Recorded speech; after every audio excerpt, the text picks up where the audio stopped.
I joined the college, I discovered that there was a small but very enthusiastic group called the Energy Management Team who were focused on trying to save energy. And as that's always been a personal interest of mine, and I like to save money as well, I invited myself along to join the group.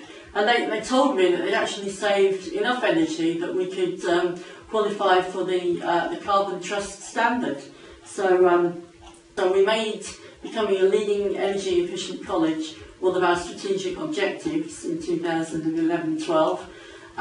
We became the first general FE college to achieve the carbon standard, and the rest is history.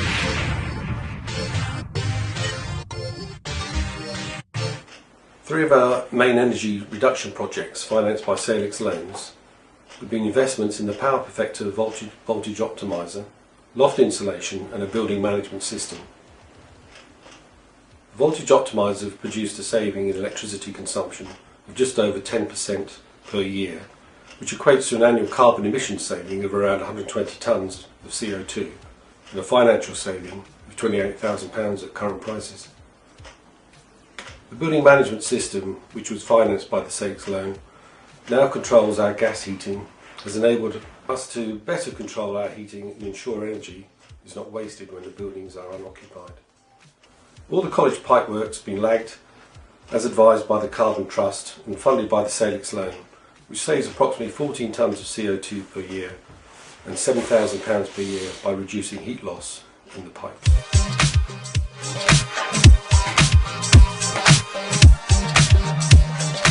We applied for our solar panels through British Gas, and I got up very early on that day because it was on a first come first served basis to make the application, and that was quickly signed off by governors. So we were lucky enough to have large solar arrays fitted on both campuses. In the first year of operation they produced 61,000 kilowatt hours of electricity and saved us £7,000. In future, with the price of electricity rising, it will save us even more.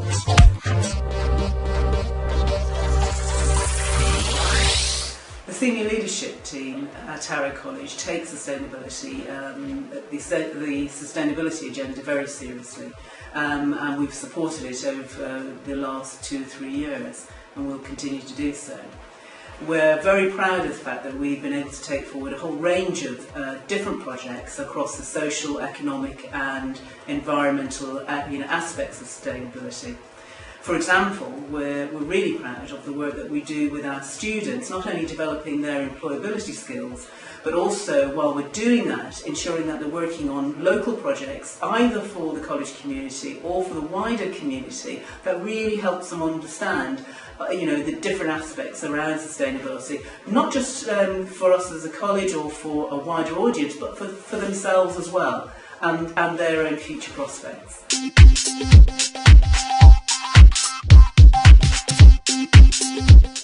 As part of their accreditation, the students are enhancing their environment and have built a pond on the field from scratch.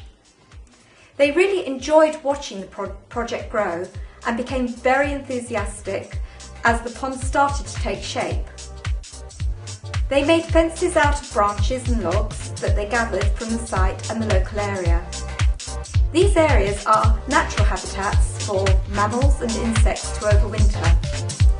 In the spring, we planted a wildlife meadow, and we are now building natural habitats and shelters for insects using crates packed with leaves and berries from the local area. In July 2012, we won a local environmental award for our pond, and we are now in the stages of making the pond larger and stronger.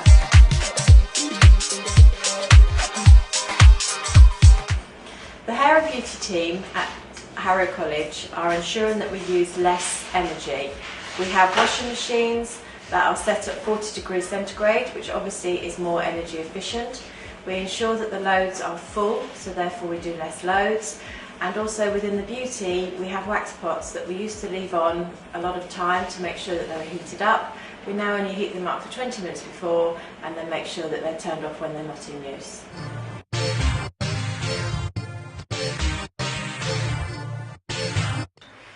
To encourage more students to consider cycling into college, we held a Green Travel Day last April at our Harrow on the Hill campus. This was a fantastic interactive event. We had over 250 students attending over the 3-hour event. As part of the day, we asked students to complete a quiz because we wanted to find out how they currently travel into college. 65% of students said they use the bus, but 50% of students said that they live in the local Harrow area and have a journey of less than half an hour into college. So potentially this is a group that we could target to use their cycles, their bikes to come into college. 41% of students own a bike, so that was encouraging. Our focus now is to encourage more students to come into college using their bikes by providing them with information about cycle safety lessons and also reassuring them that the bike sheds are safe. This was a concern that came up on the quiz, so we're very keen now to reassure students that their bikes will be safe in the sheds. So following up from last year's success, we're going to hold another Green Travel Day next term, and hopefully we'll get students to think green, cycle into college and save money.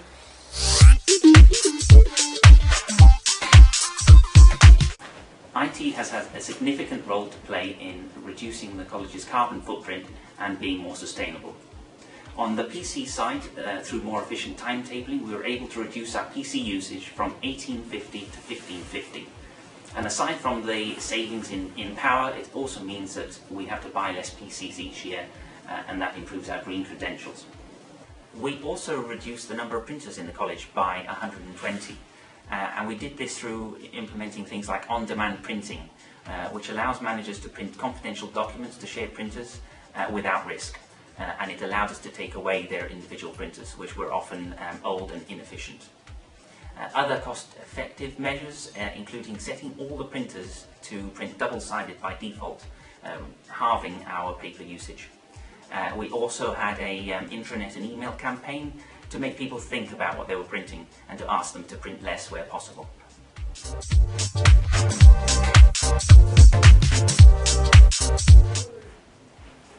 On the infrastructure side, we used virtualization software to create a private cloud, and this has allowed us to reduce the number of servers that we need.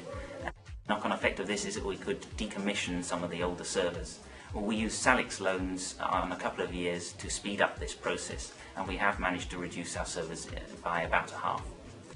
This has had a knock-on effect because there are now less servers generating less heat, and that means less cooling and the costs associated with that cooling.